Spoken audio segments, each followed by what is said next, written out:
এই মুহূর্তে সবচাইতে বড় প্রশ্ন হচ্ছে বাংলাদেশ ক্রিকেটের নতুন ক্যাপ্টেন।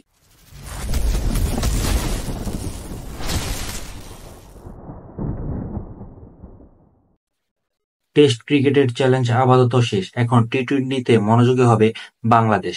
পাকিস্তানের মাটিতে ৫ ম্যাচের টি-টোয়েন্টি সিরিজে পাকিস্তান টাইগারদের নেবে অগ্নি পরীক্ষা। পিএসএল খেলতে ইতিমধ্যেই গেছে নাহিদ রানা এবং রিশাদ হোসেন। আশা করছি তারা কন্ডিশন সম্পর্কে ভালো ধারণা পাবে। পাকিস্তানের আগে আরব আমিরাতের মাঠে তাদের সাথে ২টি ম্যাচ খেলবে বাংলাদেশ। ২টি ম্যাচ ১৭ এবং ১৯ মে। এটি অনুষ্ঠিত হবে শারজা স্টেডিয়ামে। এই মুহূর্তে সবচাইতে বড় প্রশ্ন হচ্ছে বাংলাদেশ ক্রিকেটের নতুন ক্যাপ্টেন। নাজমুল হোসেন শান্ত ইতিমধ্যে ক্যাপ্টেন্সি ছেড়ে দিয়েছেন।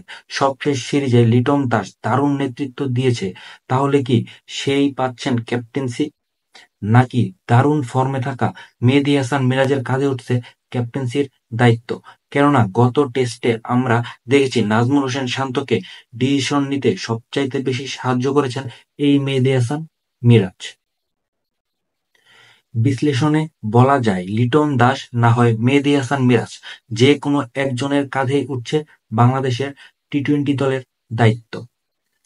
তানভীরুল ইসলাম সিয়াম, তানভীর উইথ স্পোর্টস। এতক্ষণ আমার সাথে থাকার জন্য ধন্যবাদ। আমার ভিডিওটিতে একটি লাইক এবং চ্যানেলটিতে সাবস্ক্রাইব করে দিবে এবং কমেন্টে কি কি ভুল আছে সেগুলো ধরিয়ে দিবে। কারণ আমি এই প্ল্যাটফর্মে একদমই নতুন। নতুন বলতে কি আমার চ্যানেলটা অনেকদিন আগের, বাট আমি এতদিন কন্টিনিউ করিনি। সেহেতু আমার কথায় অনেক জড়তা আছে।